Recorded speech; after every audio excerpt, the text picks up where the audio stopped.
Para sedherek ingkang kinasih ing patunggilanipun Gusti Yesus Kristus.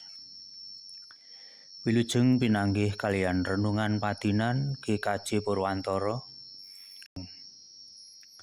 Kula Sukatmo warga GKJ Purwantara Pepantan Randusari.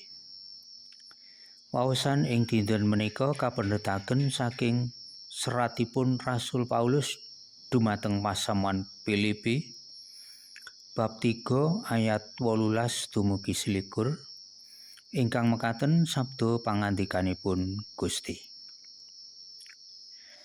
Awit kaya kang wis kerep banget dak kandhakake marang kowe kabeh lan kang saiki dak pratelakake maneh kelawan nangis.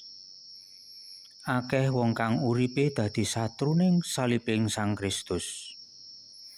Wekasane wong-wong iku nemahi karusakan kang dadi alahe wetenge, kang dadi kamulyane kanistane.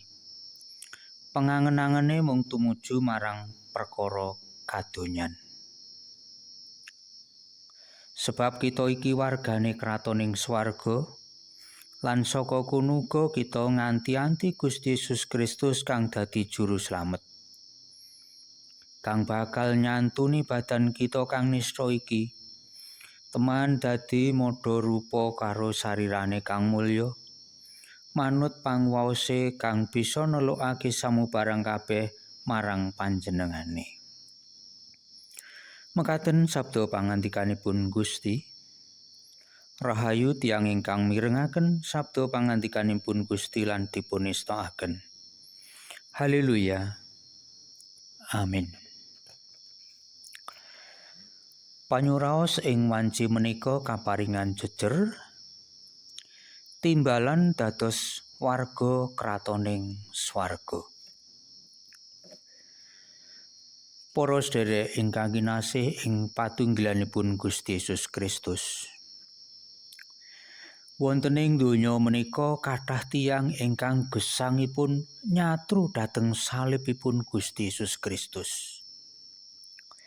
Boten purun nampi Gusti Yesus minangka juru slamet saha Sang Pamarta. Malah nampik dhateng Gusti Yesus Kristus, sengit dhateng Gusti Yesus Kristus. Boten purun nampeni piwulangipun Gusti Yesus Kristus. Sanadyan Gusti Yesus ngawontenaken mukjizat kathah, nyarasaken tiyang ingkang sakit,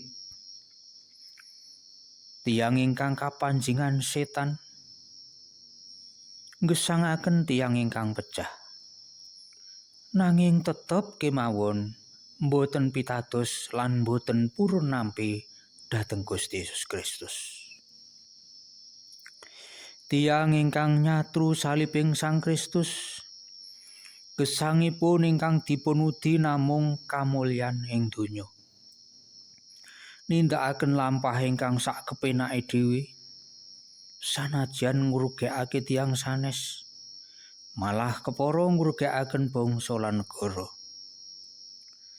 Nampik piwulang luhur, ananging sedaya menika wekasanipun badhe nemahi karusakan.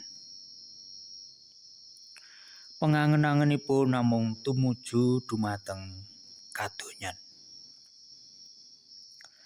Para sedherek ingkang kinasih ing patunggilanipun Gusti Yesus Kristus. Kita para pitados dumateng Gusti Yesus Kristus. Kita ingkang nampi Gusti Yesus Kristus wonten ing gesangipun minangka juru slamet lan Sang Pamarta. Ingkang tansah ngandhemi piwulangipun. Kita sampun kadadosaken warga kratoning swarga ingkang nampi kawilujengan sejati. Kita dados putranipun ingkang nampeni karahayon sejati. Gusti Yesus ingkang nyantuni badan kita ingkang dosa lan nistha, teman dadi madha rupa karo sarirane kang mulya.